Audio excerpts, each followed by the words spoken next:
जय हिंद साथियों।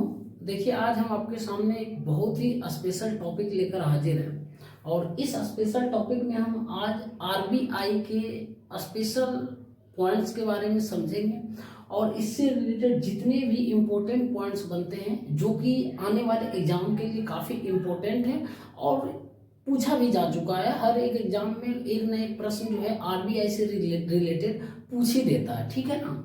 तो आप ध्यानपूर्वक लेक्चर को सुनिएगा, एकदम कथा की तरह माइंड में पूरी तरीके से सेट हो जाएगा मेरे दोस्त। एक ही स्लाइड में जितना इसका क्वेश्चन बनता है उन सभी क्वेश्चन को लिख दिए जो मेन रूप से मोटा मोटी पूछा जाता है एग्जाम में, ठीक। तो आरबीआई के बारे में आज समझेंगे किस तरीके से इसका जन्म हुआ, उसके बाद अभी तक इसकी स्थिति क्या है। तो देखिए, सबसे पहले आरबीआई की स्थापना के बारे में हम चर्चा करेंगे। तो आज़ादी ब्रिटिश काल से ही, हम लोग उस वक्त आज़ाद भी नहीं हुए थे, तो 1935 में ही एक आयोग का गठन हुआ था जिसका नाम है यंग हिल्टन आयोग, ठीक है ना। तो ये ब्रिटिश व्यक्ति थे। यंग हिल्टन आयोग की सिफारिश पर भारत में एक बैंक का गठन किया गया और उस समय जो है ना मात्र 5 करोड़ की राशि को जुटाकर इस बैंक का एस्टेब्लिशमेंट किया गया। और एस्टेब्लिशमेंट कब किया गया? तो 1 अप्रैल 1935 को इसकी स्थापना की गई। और उसके बाद जो है ना, ये आयोग कौन सा था? यंग हिल्टन आयोग। आपको बता चुके हैं ऑलरेडी कि यंग हिल्टन आयोग की सिफारिश पर ही इस आरबीआई बैंक की स्थापना हुई, ठीक। उसके बाद क्या किया गया, गवर्नमेंट, जब हम आज़ादी हुआ 1947 में, उसके बाद गवर्नमेंट जो है ना इस बैंक को राष्ट्र को समर्पित कर दिया, नेशनलाइजेशन कर दिया। यानी सभी जो है देश के सभी लोगों का उस पर एक अधिकार है, मतलब वो बैंक जो है सभी का है, इस देश की जनता का, ठीक ना। तो नेशनलाइजेशन कर दिया। अब नेशनलाइजेशन कब किया, ध्यान रखिएगा, 1 जनवरी 1949 को किया गया, ठीक। ये दोनों डेट बहुत ही इंपॉर्टेंट है, एकदम डेट पूछ देता है आपसे, ठीक। तो आप स्थापना 1 अप्रैल 1935 को और राष्ट्रीयकरण जो हुआ 1 जनवरी 1949 को, ठीक। अब देखिए, इसका हेडक्वार्टर की बात करें तो आरबीआई का जो मेन हेडक्वार्टर है, जहां गवर्नर इसके बैठते हैं ना, तो वो मुंबई में बैठते हैं। इसका हेडक्वार्टर जो है मुंबई में, ठीक है ना। पहले इसका हेडक्वार्टर जो कलकत्ता हुआ करता था, 1937 तक रहा कलकत्ता, उसके बाद जो है ना आ गया मुंबई, जाकर शिफ्ट हो गया, ठीक। बॉम्बे या मुंबई जो भी बोलिए।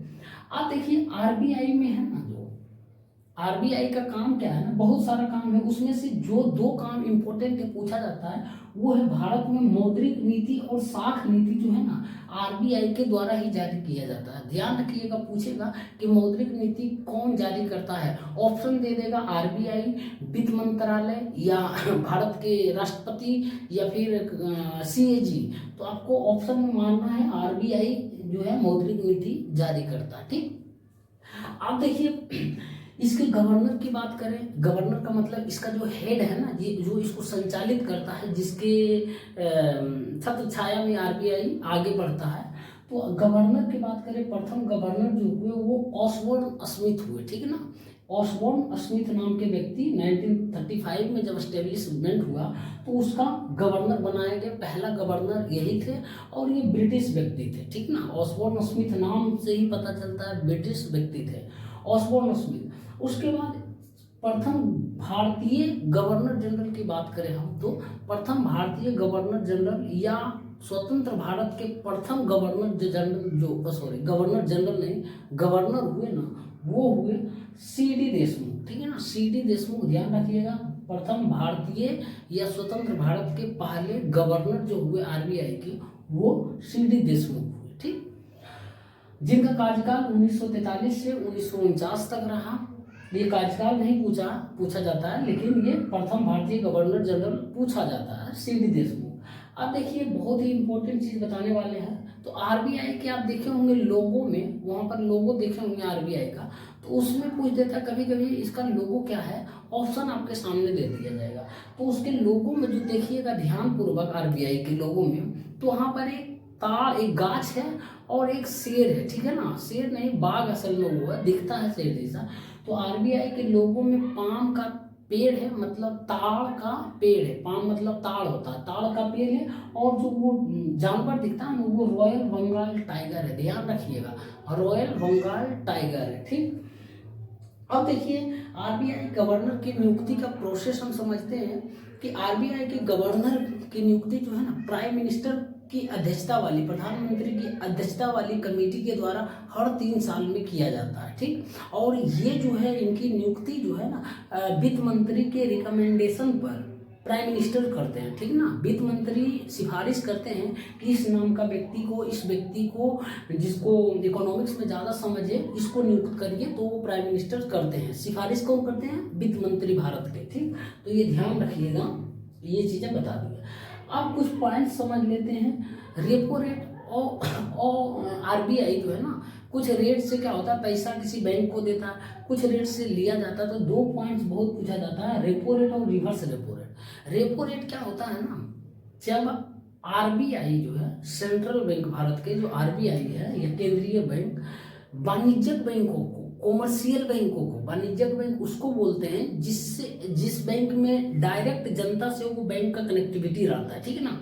जैसे एसबीआई हो गया, पीएनबी हो गया, बैंक ऑफ बड़ौदा हो गया, केनरा बैंक हो गया, एचडीएफसी, आईसीआई, ये सब बैंक डायरेक्ट कनेक्शन रहता है ना जनता के, जनता पैसा निकालती है, डालती है। क्या आरबीआई है ना वाणिज्यिक बैंक, क्या आरबीआई है? आरबीआई वाणिज्यिक बैंक नहीं मेरे दोस्त, कॉमर्शियल बैंक नहीं, वो केंद्रीय बैंक है। क्या आरबीआई में जाते हैं पैसा धरने या निकालने? नहीं जाते हैं ना। तो वो जो है वह ब्याज दर जिस पर आरबीआई वाणिज्यिक बैंकों को उधार देती है, ऋण देती है, कर्ज देती है, जिस रेट पर, जैसे मान लिया जाए वाणिज्यिक बैंक कोई एसबीआई बैंक को कुछ ऋण दे रहा, ठीक ना, आरबीआई कुछ रुपया दे रहा, तो उस पर तो इंटरेस्ट तो भी लेगा ना, रेट लेगा ना, कुछ तो लेगा। ऐसे थोड़े कि दे देगा, ले लीजिए पैसा, उस पर कर्ज पर वो ऋण भी लेता है ना। तो वही रेट, जिस हिसाब से रेट लगाता है ना, उसको हम रेपो रेट के नाम से जानते हैं, ठीक। अब इसका जस्ट रिवर्स रेपो रेट है, अब उसका उल्टा हो जाएगा। पहले में क्या था कि आरबीआई वाणिज्यिक बैंकों को देती है पैसा और उस पर कुछ रेट लेती है, वही रेपो रेट होता है। अब क्या होगा, रिवर्स रेपो रेट में क्या होगा ना, कभी कभी आरबीआई की स्थिति भी डगमगोल हो जाती है, कभी कभी लड़खड़ा जाती है, अनबैलेंस हो जाती है। तो क्या किया जाता है, आरबीआई बोलता है जितना भी हमारे देश के वाणिज्यिक बैंक है ना, उनसे कर्ज लेता है। भाई हम तुमको सब दिन दिए हैं कर्ज, आज मेरी स्थिति खराब है तो आज तुम लोग हमको कर्ज दे दो। तो सभी वाणिज्यिक बैंक मिलकर आरबीआई को कर्ज देती है, पैसा देती है, लीजिए। तो रिवर्स रेपो रेट वह ब्याज दर जिस पर आरबीआई वाणिज्यिक बैंकों से ऋण उधार लेती है, तो उससे लिया जाएगा, ध्यान रखिएगा। तो जब वाणिज्यिक बैंक से आरबीआई लेगा ना, तो कम रेट पर लेगा, ठीक ना, और रिवर्स रेट वो ज्यादा देगा। हमेशा रिवर्स रेपो रेट ज्यादा रहेगा रिवर्स रेपो रेट से, ध्यान रखें। क्योंकि आप आरबीआई को दे रहे हैं कर्ज, तो ऐसा थोड़े आप मनमाना वसूलिएगा, पता लगेगा जिसके लिए वो काम करती है आप वाणिज्यिक बैंकों के लिए, वही डूब जाएगा, फिर बाकी वाणिज्यिक बैंक रहकर क्या करेगा। और देश के लिए है, और देश हित में तो थोड़ा सा कम भी लाभ होता है, तो देने के लिए कोई भी तैयार रहता है, ठीक। तो ध्यान रखिएगा। नेक्स्ट जो है, आप बात करते हैं वर्तमान आरबीआई गवर्नर की बात, ठीक ना। अभी आरबीआई के गवर्नर कौन है, डिप्टी गवर्नर कौन है, और भी अधिकारी कौन कौन है। तो वर्तमान में आरबीआई के गवर्नर जो है ना, वो है संजय मल्होत्रा साहब है। संजय मल्होत्रा अभी कुछ दिन पहले ही उनकी अपॉइंटमेंट हुई है। तो संजय मल्होत्रा, ध्यान रखिए, ये आरबीआई के जो है ना 26वां नंबर के गवर्नर है, ठीक ना, 26वां नंबर के गवर्नर है। इससे पहले जो है शक्तिकांत दास थे, वो 25वां नंबर के गवर्नर थे, ठीक है ना। और डिप्टी गवर्नर भी होता है, इसका डिप्टी गवर्नर भी होता है। जिसे डिप्टी गवर्नर का काम क्या होता है कि आरबीआई के जो गवर्नर है, इनका ही असिस्टेंट के रूप में वो काम करते हैं, इनको सहायता प्रदान करते हैं, हेल्प करते हैं, ठीक ना। तो यहाँ पर डिप्टी गवर्नर की बात करें तो स्वामीनाथन जानकी रमन मौजूदा में है, स्वामीनाथन जानकी रमन, टी रविशंकर है, नेक्स्ट जो है एम राजेश्वर राय है, और चौथा जो है माइकल देव पात्रा है। ये 4 वो डिप्टी गवर्नर जनरल है, गवर्नर है, माफ करिएगा, जनरल बार बार निकल जा रहा है मुँह से। तो और एक गवर्नर है, ठीक। और ध्यान रखिएगा, डिप्टी गवर्नर आपसे पूछा नहीं जाएगा, जब न्यू अपॉइंटमेंट होगा तब पूछेगा आपको करंट में। तो बहुत दिन से ये लोग बैठे हैं पद पर, तो ऐसा नहीं, ध्यान रखिएगा, ये नहीं पूछेगा। अब देखिए मुख्य वित्तीय अधिकारी भी होते हैं, चीफ फाइनेंस ऑफिसर बोला जाता है इसको। चीफ फाइनेंस ऑफिसर जो है मुख्य वित्तीय अधिकारी जो है सुधा बालकृष्णन है। साथियों आरबीआई के गवर्नर अभी तक जितना बताएं, महिला गवर्नर अभी तक कोई नहीं हुआ, एक डिप्टी महिला गवर्नर हुई, उनका नाम एग्जैक्ट अभी याद नहीं आ रहा, तो अभी तक कोई महिला गवर्नर नहीं बनी है। बनती तो मैं बता देता, ठीक। अब देखिए मौद्रिक नीति एक बहुत ही स्पेशल पॉइंट है, इसको रट्टा मार लीजिएगा। मौद्रिक नीति में पूछेगा कितने सदस्य होते हैं, मॉक टेस्ट में दे रहा था एक बार सीजीएल का, तो पूछा था मौद्रिक नीति में कितने सदस्य होते हैं। तो मौद्रिक नीति में याद रखिएगा 6 सदस्यीय निकाय है, 6 सदस्य की कमेटी होती है, जिसमें से 3 जो होते हैं ना वो आरबीआई के अधिकारी रहते हैं, और 3 जो है वो भारत सरकार के जो है ना आदमी रहते हैं, भारत सरकार की तरफ से अधिकारी रहते हैं, ठीक है ना।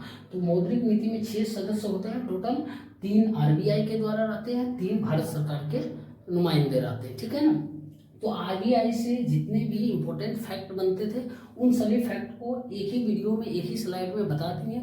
उम्मीद करते हैं साथियों समझ आया होगा आपको। आप स्क्रीनशॉट चाहें तो ले सकते हैं, मैं हट गया हूँ। स्क्रीनशॉट लेकर आप खुद एक बार इसको देख लीजिए, याद कर लीजिए संभव हो सके तो। लेकिन बहुत ही पूछा जाता है, छोटा है लेकिन पूछते रहता है, कहीं ना कहीं भटक भटक कर क्वेश्चन आते रहता है। तो आप ये कसम खा लीजिए कि आरबीआई से रिलेटेड आज के बाद कोई भी क्वेश्चन आएगा तो सभी के सभी बनाकर आएंगे, ठीक है ना। कैसा लगा ये सेशन, ये स्पेशल क्लास जो है कमेंट बॉक्स में ज़रूर बताइएगा। और कौन सा टॉपिक पर बात करेंगे नेक्स्ट, अभी मुझे जहाँ तक लग रहा है इलेक्शन कमीशन के बारे में हम सोच रहे हैं कि लाएँ एक इम्पोर्टेंट टॉपिक। उसके बाद भारत रत्न से रिलेटेड, नोबेल प्राइज से लेकर ये सभी के सभी स्पेशल इम्पोर्टेंट पॉइंट्स बताएंगे हर एक स्पेशल क्लास में, ठीक है ना। मिलते हैं नेक्स्ट क्लास में, तब तक के लिए बहुत बहुत धन्यवाद।